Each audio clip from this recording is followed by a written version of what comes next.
ప్రస్తుతం తెలంగాణలో రేవంత్ రెడ్డి పరిపాలనా విధానం మీకు ఎలా అనిపిస్తుంది? ఇప్పుడైతే మనకైతే మా హైదరాబాద్ ఉన్నాయి, ఇప్పుడు మనకైతే ఏం తెలియదు అక్కడ గురించి. ఆ, అంటే ఇప్పుడు ఉచిత బస్సు గానీ, ఉచిత కరెంట్ గానీ, రైతు రుణమాఫీ, 500 గ్యాస్ ఇవన్నీ అందుతున్నాయా? అందులో ఎన్ని అందుతున్నాయి? మాకేం అందట్లేదు. ఏం అందట్లేదు. ఉచిత బస్సు కూడా ఉచిత బస్సు ఒకటి పెట్టింది. దానివల్ల ఉపయోగం ఉందంటారా లేదంటారా? ఏం ఉపయోగం ఉందబ్బా దానివల్ల? అంటే మీ ఇంట్లో ఆడవాళ్ళకి ఉపయోగకరమే కదా. ఆడవాళ్ళు ఎప్పుడు అంటే ఇప్పుడు వెళ్తారా, వాళ్ళు ఎప్పుడో ఒకసారి వెళ్తారు. ఎప్పుడో ఒకసారి వెళ్ళినప్పుడు కూడా తక్కువ అవుతున్నాయి కదా ఛార్జ్ పైసలు. ఏమంత తక్కువనే. ఉచిత కరెంట్ వస్తుందా మీకు?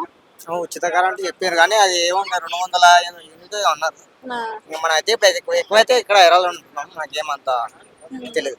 అంటే ఇప్పుడు ఇంటింటికి వచ్చి జనాభా లెక్క సర్వేలు చేస్తున్నారు కదా, అది ఎలా అనిపిస్తుంది? ఇప్పుడైతే మేమైతే హైదరాబాద్ ఉన్నాం మేడం. హైదరాబాద్ లో అయినా సర్వే చేస్తున్నారు కదా జనాభా. రాలే, ఇంకా రాలే.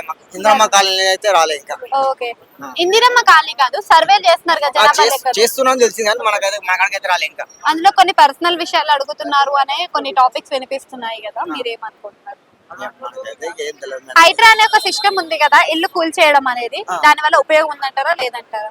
ఏమమ్మా మేడం, మనకైతే అది కూల్పిచ్చేస్తుంది కానీ మనకైతే అంత మంచి అనిపించట్లేదు. మంచిగా అనిపించదు. చూసారు కదా, కేసీఆర్ బెస్ట్ రేవంత్ రెడ్డి బెస్ట్ అంటే ఎవరి పేరు? కేసీఆర్ బెస్ట్.